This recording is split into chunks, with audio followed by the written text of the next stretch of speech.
যে সমস্ত মানুষ দুনিয়াতে গুনার কাজ করে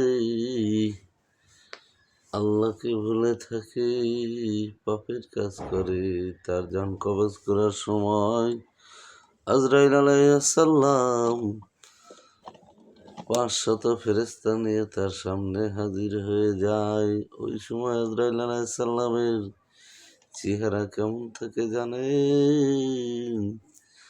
তার এক হাত থাকে মাশরিকে, আর এক হাত থাকে মাগরিবে, মাথা থাকে আসমানের উপরে, 7 কদম মাটির নিচে পা দুইটা থাকে।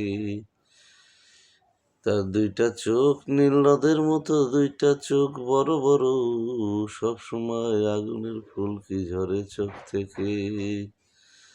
তার এই রূপ দেখে বান্দা বেহুশ হয়ে যায়।